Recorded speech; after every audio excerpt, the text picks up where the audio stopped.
त्या ठिकाणी उपलब्ध करून दिला जाईल। काही ठिकाणी कमी विद्यार्थी जर असतील मग ती भाषा शिकवण्याच्यासाठी ऑनलाईन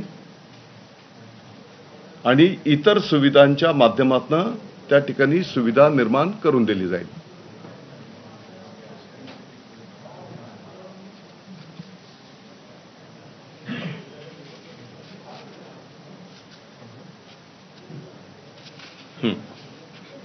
तुम्ही आता असं म्हणालात की अनेक माध्यमांच्या शाळांमध्ये मराठी कंपल्सरी आहे, परंतु अशा अनेक तक्रारी अनेक वेळा समोर आल्या की त्या शाळांमध्ये मराठी शिकवली जात नाही।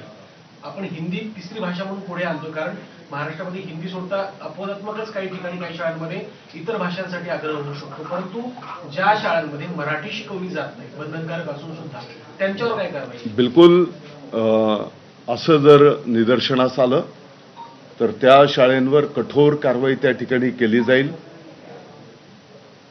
आणि एकदा दोनदा समज दिल्याच्या नंतर पण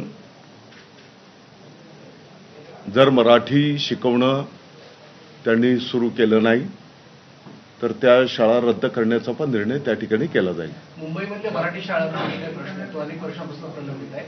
सरकारकडून निर्णय घेतले जाऊन परंतु पटसंख्याची सातत्यानं घसरत चालली आहे। आपण जर आकडेवारी पाहिली तर 13 वर्षात फक्त मुंबईमध्ये 132 मराठी शाळा बंद पडलेल्या आहेत।